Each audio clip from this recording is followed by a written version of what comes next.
Currently, nandito tayo ngayon sa Singapore. Meron tayong 12 days training, so this is day 6.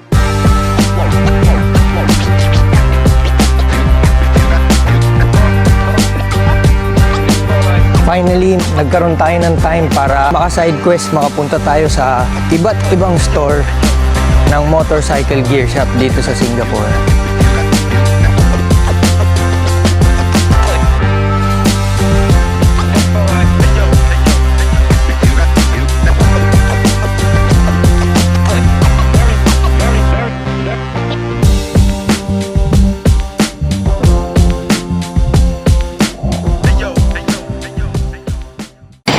Pupuntahan pala natin parang mga district ng mga vehicles kasi may nakikita ako, ayan, BYD, BMW, tsaka Toyota, andun. Andito na tayo sa Moto World Racing. Indicate natin dyan yung address para mapuntahan nyo. Uy! Siyempre, talagyan natin. Dating na si Adrenaline sa Singapore, ah. Sa service area pa lang nila, nakita ko na Yamaha R7, Honda Africa Twin. Tapos ito, grabe. This is Ducati. The classic 1198S. Speed Twin 1200 ng Triumph. Ganda. CB 400. Ganda ng setup niya. Di ko alam kung nagpalit na siya ng gulong pero parang makapal yung gulong niya. Pero meron silang plaka sa harap. HJC helmets. Meron sila. Alpha 11. Alpha 70. Hopefully makapagsukat tayo. Matry lang natin.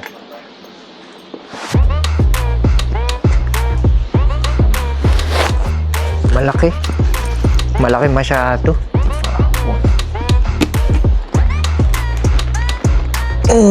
Hindi kasya. One large.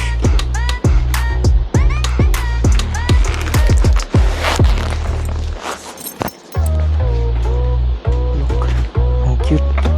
Very unique. Scarpa 12. Hedgehog. Ganda. Shadow. Large tayo kasi hopefully maglalagay pa tayo ng intercom dito.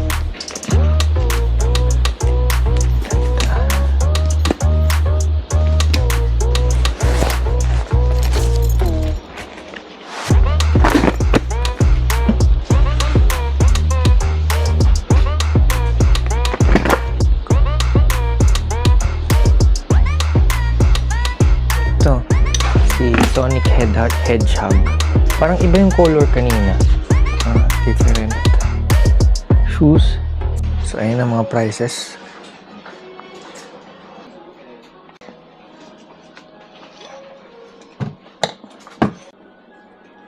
Parang pang hiking to ah. Oh. Parang hindi pang motor. This is Kamine. Meron naman ito sa atin, pero magkano sa kanila? Wala. Hindi ini-indicate yung price. Different types of visors. Raincoat na worth 220 SGD. Ito, taas baba na worth $99. Tai Chi brand. Ito naman mukhang ordinary. Parang mas maganda pa yung Moto Wolf.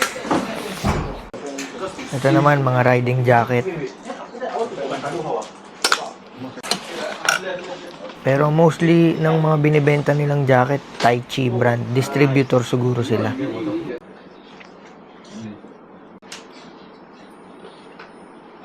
Mga iba't ibang klase ng gloves. Depende sa riding category mo. One down.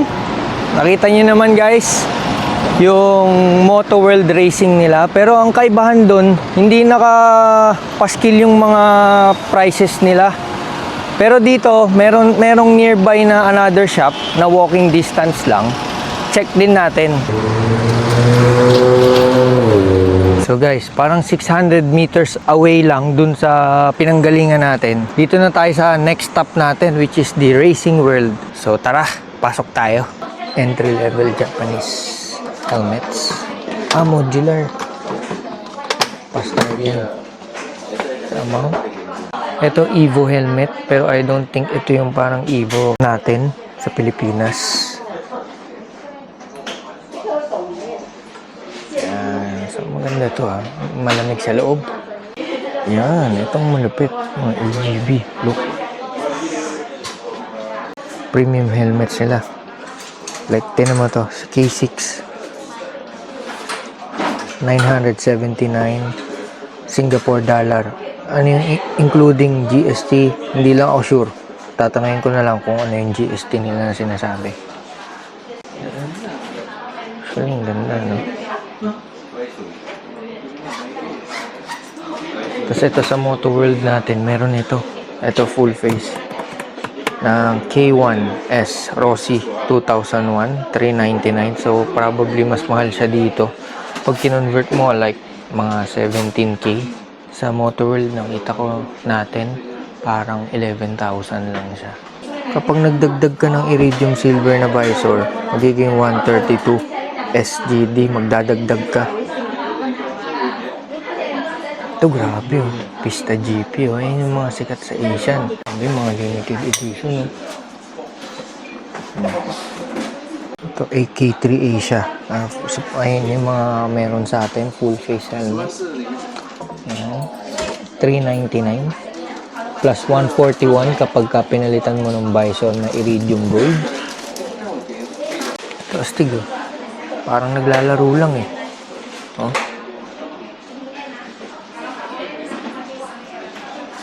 Red carbon. Grabe, pag tinignan nyo lang yung actual, parang premium na premium. Yung nakita ko mostly helmet ang binibenta nila. Bihira lang sa gears. Ito, Alpine Stars. Check natin kung magkano. Ay, ganda na ito, ah.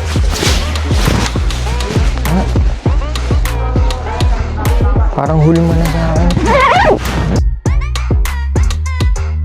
Parang maluwag siya. Kaso guys, sale nga siya, pero parang mas maganda yung gear ko na padding ko sa nabili na Nitro. Ito parang ang nipis lang. Ang binabayaran mo dito siguro yung logo, Alpine Stars.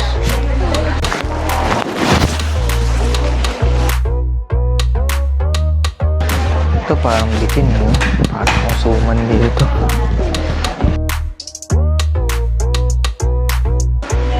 Parang bitin guys, pero sakto yung hulma, yung fit.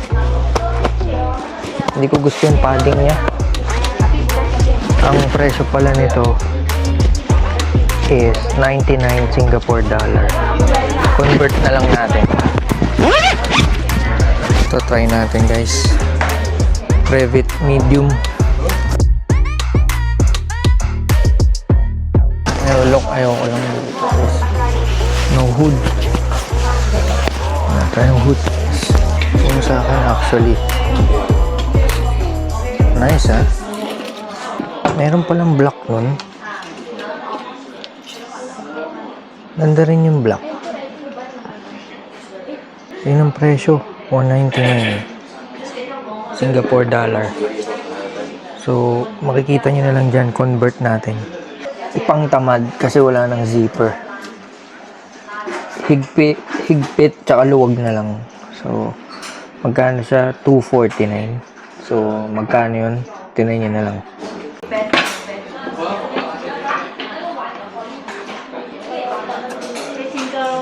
$269. So, parang medyo high-end na yan. Maganda, oh. Pero meron kasi sa Marikina na stitch sole.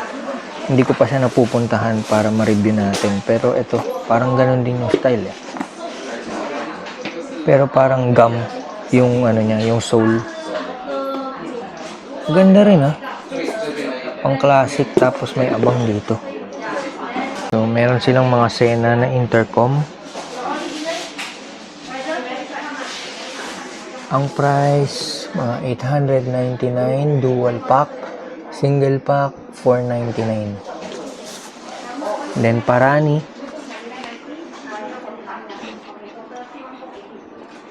Yeah. Far yun lang yung mga na-search ko na mga nearby. Kung meron pa kayong masasuggest na pwedeng puntahan na motorcycle gear shop dito sa Singapore, comment nyo lang. Meron akong nadaan ng showroom dito guys. Honda. Then meron pinagsama motorcycle tsaka 4 wheels. So check natin. Second floor daw eh. Oh nice. Tingnan nyo to guys. Ang cute eh oh. Pero ang classic, parang Yamaha PG1 pero may loaded na siya. Ewan ko kung stock to. CT125cc. Tapos side mirror niya pang Rebel. 500.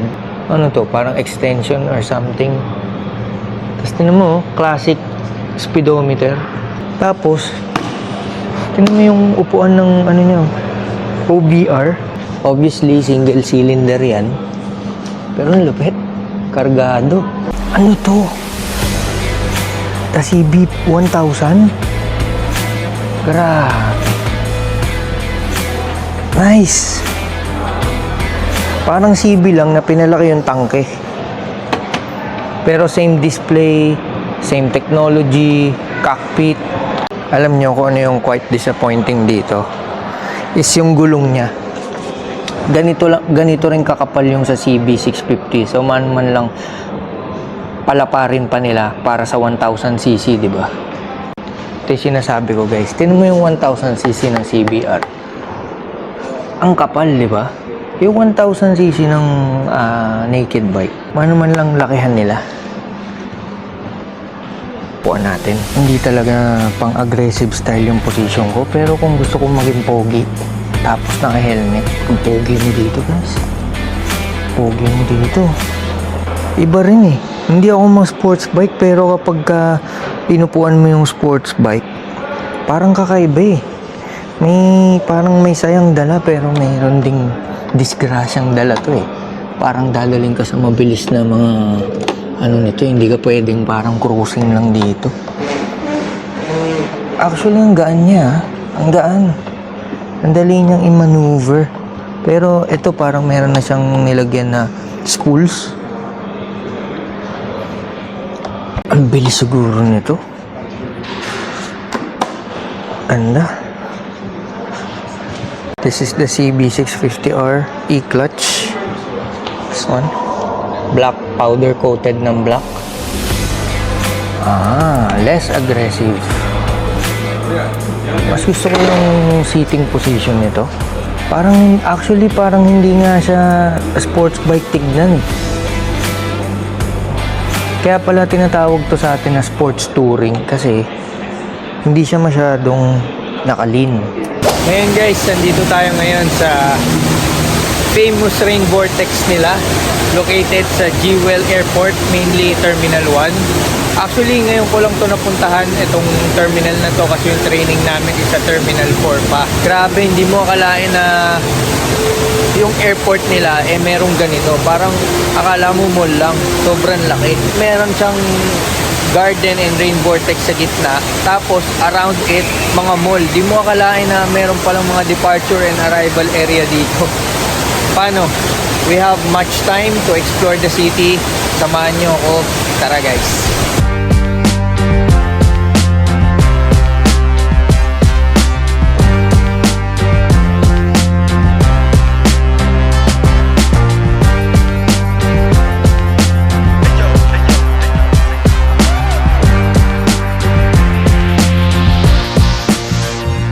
So let's see kung worth it ba talaga yung pila na to. Antayin natin.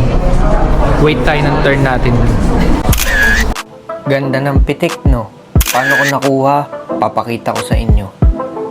Kapag nagta-travel ka pala ng solo, mas ma-appreciate mo yung ganitong klaseng camera. Instead na manghingi ka ng favor sa mga tao sa paligid mo para kunan ka ng picture, bili ka na lang ng tripod, tapos record mo, then frame later. Parang ganito. Kung gusto kong i-zoom sa akin, zoom mo lang, tapos pakita mo si ating humihipak ng inhaler, tapos ibalik mo sa akin. Tapos kung gusto ko ipakita yun ako curious na Indiano, at yung isa na parang nonchalant lang, At pagkatapos ay ibalik sa akin tapos bigyan ng cinematic zoom out na hanggang sa maging tiny planet. Lahat ng ginawa ko, magagawa nyo rin yan sa post-editing. Ang versatile ng camera, di ba? Insta360, baka naman. So, ayun, napuntahan na natin. Napakita ko na sa inyo. Gusto ko lang i-share para yung mga pupunta dito sa Singapore and yung gustong makakita ng mga gears, check nyo lang yung mga pinuntahan natin. Kaya salamat and see you sa next content.